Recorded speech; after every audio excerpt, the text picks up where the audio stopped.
सास बनी डंडे वाली भूत। शिखा की नई नई शादी हुई थी। उसका मायका और ससुराल दोनों कानपुर में ही थे, इसलिए उससे मिलने उसके भाई अक्सर आते जाते रहते थे। ये बात शिखा की सास मीना को बिल्कुल पसंद नहीं थी। मम्मी जी, आज राहुल भैया आ रहे हैं। कौन, तेरे चाचा का लड़का? जी मम्मी जी। अरे पर वो तो दिल्ली में रहता है ना। हाँ मम्मी जी, उन्हें कल सुबह दिल्ली के लिए निकलना है, तो वो आज मुझसे मिलते हुए कल सुबह यहीं से निकल जाएंगे। हमने तो धर्मशाला खोल रखी है ना। कुछ कहा क्या मम्मी जी? मैंने कहा हाँ हाँ, आने दे तेरे भैया को, जमकर खातिरदारी करेंगे।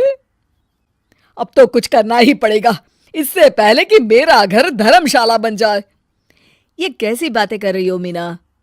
सच ही तो कह रही हूं। अभी इसकी शादी को साल भर भी नहीं हुआ और आए दिन इसके घर वाले आ धमकते हैं। अरे तो क्या हुआ, वो इसी शहर में रहते हैं तो हाल चाल लेने आ जाते हैं। इस बार मैं उनका हाल और चाल दोनों ही बिगाड़ दूंगी। अब बहुत हो गया जी। अरे ये कैसी बातें कर रही हो, हे भगवान, बस आप तो देखते जाइए। शाम को राहुल आता है। नमस्ते आंटी, कैसे हैं आप लोग? हम लोग तो ठीक है, तुम कैसे हो बेटा? मैं भी अच्छा ही हूँ आंटी। बस आज रात के बाद नहीं रहोगे। चलिए भैया, मैं आपको हमारा घर दिखाती हूँ।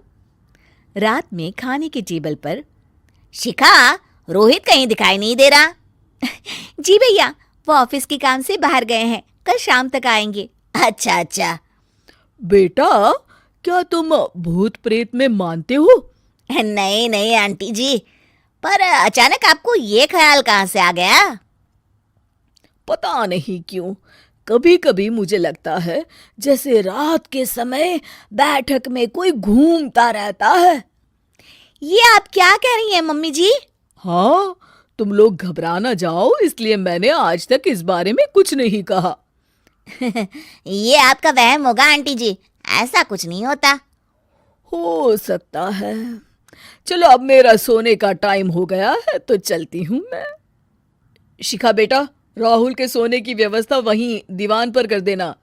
जी पापा जी। अब चलिए भी। अच्छा, तो बैठक में सोने वाले हैं साहबजादे। क्या बड़बड़ा रही हो? कुछ नहीं, आप सो जाइए। मीना और महेश के सोने के बाद शिखा और राहुल आपस में बात कर रहे होते हैं, तभी डोरबेल बजती है। अरे आप! सरप्राइज! काम जल्दी खत्म हो गया तो मैं आज ही चला आया। ये तो बहुत अच्छा किया। देखिए राहुल भैया भी आए हुए हैं, आप दोनों का मिलना भी हो जाएगा। कैसे हो रोहित? मैं तो ठीक हूँ भैया। शिखा, मैं भी आज यहीं सो जाता हूँ, राहुल भैया से बातचीत भी हो जाएगी। अच्छा अच्छा, ठीक है। मीना आधी रात को उठती है, कंबल मुंह से पैर तक ओढ़ के डंडा लेके बैठक में आती है और देखती है दीवान पर चादर ओढ़े कोई लेटा हुआ है। देखो तो कैसे मजे से सो रहा है बहन के ससुराल में। मीना ताबड़तोड़ 4-5 डंडे मार देती है। अरे मर गया, अरे बचाओ बचाओ, कौन है?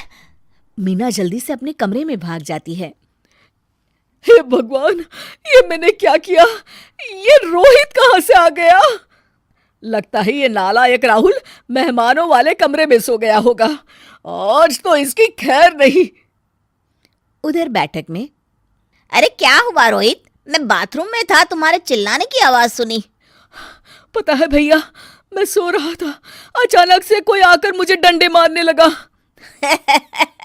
ये क्या कह रहे हो? लगता है तुम भी आंटी की तरह भूत प्रेत में मानते हो। नहीं नहीं भैया, सच में कोई आया था। मैं तो जा रहा हूँ मेहमानों वाले कमरे में सोने के लिए। इस समय अपने रूम में जाऊंगा तो शिखा की नींद खराब हो जाएगी। ठीक है भाई, जाओ तुम, जहां तुम्हारा भूत डंडा लेके ना आ सके।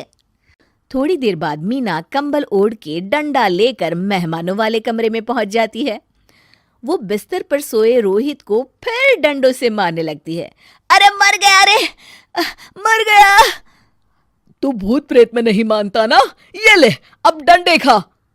हैं? ये तो माँ की आवाज है। रोहित कंबल खींच देता है। बेटा तू!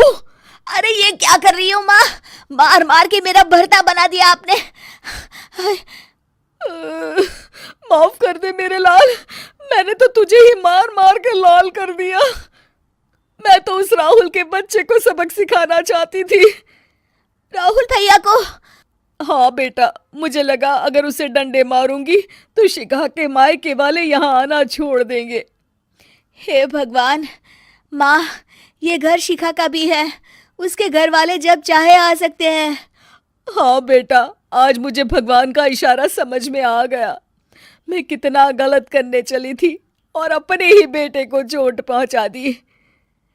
अब चुपचाप जाके सो जाओ माँ, और किसी को कुछ बताने की जरूरत भी नहीं है। शिक्षा दूसरों का बुरा चाहने वालों के साथ भी बुरा ही होता है।